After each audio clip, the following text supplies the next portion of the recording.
Pastor John Piper, esta é uma pergunta que recebemos quase todos os dias via e-mail. Um cristão que nasceu de novo pode perder a salvação? A resposta bíblica para essa pergunta é um claro, retumbante, enfático, alegre e glorioso não. Alguém que nasceu de novo não pode morrer, não pode desfazer o novo nascimento, porque vou dar algumas razões bíblicas. Vou tentar ser o mais textual possível e não simplesmente teológico. A vida que é comunicada no novo nascimento é exatamente a vida eterna. E o testemunho é este, que Deus nos deu a vida eterna, nos deu a vida eterna. E essa vida está no seu Filho, 1 João 5,11. Então, Ele não nos deu uma vida temporária, Ele nos deu vida eterna. Todos nós participamos da vida no mundo vindouro. E aqui vai outra palavra crucial. E aos que predestinou. A passagem é Romanos 8,30. E aos que predestinou, a esses também chamou. E aos que chamou, a esses também justificou. E aos que justificou, a esses também glorificou. A glorificação é um estado final da salvação, permanente. E esse verso diz que todos os chamados, com ninguém sendo deixado de lado, são justificados. E todos os justificados, com ninguém sendo deixado de lado, são glorificados. A glorificação é o estado final da salvação, permanente. E este verso diz que todos os chamados, com ninguém sendo deixado de lado, são justificados. E todos os justificados, com ninguém sendo deixado de lado, são glorificados. Então a questão é que, se você é chamado, você não pode perder sua salvação. E eu vou defender que ser chamado e nascer de novo são idênticos em categorias bíblicas. Nós seremos justificados, nós seremos glorificados porque fomos chamados, isto é, porque nascemos de novo. O tipo de chamado que Paulo descreve é como o chamado de Lázaro por Jesus no túmulo. Lázaro, eu sei que você está morto, agora saia para fora. O chamado cria a vida. Isso é o que já aconteceu com todos que são cristãos. O soberano chamado de Deus criou a vida. Então isso significa que há uma promessa anexada ao chamado. Vou citar alguns versículos. 1 Tessalonicenses 5,23. O mesmo Deus da paz vos santifique em tudo, na vinda de nosso Senhor Jesus Cristo. Fiel é o que vos chama, o qual também o fará. Então a lógica é que se você foi chamado, Deus é fiel. Você será preservado para o último dia. Veja a mesma ideia em 1 Coríntios 1,8. Cristo também vos confirmará até o fim, para serdes irrepreensíveis no dia de nosso Senhor Jesus Cristo. Fiel é Deus, pelo qual fostes chamados à comunhão de seu Filho.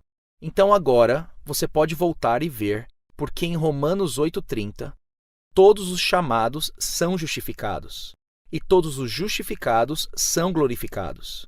É porque Deus é fiel. Não é algo automático. Muitos acham que a eterna segurança é como tomar uma vacina. Quando eu tinha 6 anos de idade, eu orei, Deus vacinou meu braço e por isso não posso pegar a doença da condenação. Não é assim que funciona. É mais como fazer uma terapia por toda a vida com um médico que diz: você é meu paciente, faça o que eu digo e eu farei com que você seja restaurado no último dia. Veja o que diz Jeremias 32,40. Essa é uma das minhas passagens favoritas que demonstra a perseverança. Farei com eles aliança eterna, segundo a qual não deixarei de lhes fazer o bem, e porei o meu temor no seu coração, para que nunca se apartem de mim. Então, a nova aliança que Jesus comprou com seu sangue é uma aliança de preservação. Não é a mera segurança de uma maneira mecânica. É preservação ativa. Deus é ativo em minha vida. Quando eu pergunto para as pessoas, como você sabe que continuará cristão quando acordar de manhã? Muitos ficam chocados. É como ser humano. Não, não é como ser humano. Você acordará como um cristão amanhã de manhã? Porque Deus é fiel.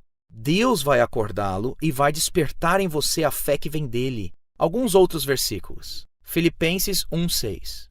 Estou plenamente certo de que aquele que começou boa obra em vós há de completá-la. Paulo se expressa assim por causa da maneira que a fidelidade de Deus está relacionada ao seu chamado, seu novo nascimento. Ora, aquele que é poderoso para vos guardar de tropeços. Eu preguei sobre essa passagem quando eu estava com 67 anos. Estava terminando minha carreira pastoral e estava impressionado com o fato de que Deus me guardou. Ele me guardou. Ele não permitiu que eu caísse, envergonhasse o seu nome e destruísse a igreja. Eu não olho para isso e digo, eu fui um bom garoto. Eu digo, impressionante. Impressionante. Aquele que me guardou e que me guardará. Só resta então uma pergunta-chave, que as pessoas sempre fazem e é bom que façam. E as pessoas que fizeram parte da igreja, às vezes foram diáconos e presbíteros, parecia que eles tinham sido salvos durante a faculdade, mas agora, 5 anos depois, eles jogaram tudo fora. E alguns morrem nessa condição. O que dizer sobre eles? Eu acho que há 2 versículos chaves que devem ser motivo de muita reflexão. O primeiro é 1 João 2,19. Eles saíram de nosso meio, entretanto não eram dos nossos. Porque se tivessem sido dos nossos, teriam permanecido conosco. Todavia, eles se foram para que ficasse manifesto que nenhum deles é dos nossos. Dos nossos. Nesse verso significa certamente nascidos de novo conosco, enxertados em Cristo conosco. Eles não eram. Pareciam que eram. Eles diziam algumas coisas certas, eles provaram os poderes do mundo vindouro, mas eles não eram nascidos de Deus. E mais um ponto. Hebreus 6 é uma grande pedra de tropeço para as pessoas quando leem sobre o tipo de experiência espiritual que as pessoas podem ter e ainda se perder.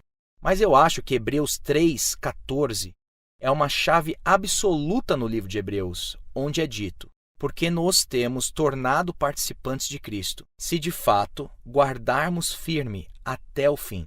Ele não diz, se você guardar firme até o fim, você se tornará participante de Cristo. O que ele diz é, nós sabemos que, desde o princípio de nossas vidas com Cristo, somos participantes de Cristo, porque nós guardamos firmes até o fim. O que significa que a perseverança na fé é a evidência de que somos participantes de Cristo. Quando não há perseverança, é porque nunca fizemos parte. Portanto, a certeza, a chave é a seguinte: a certeza não é automática.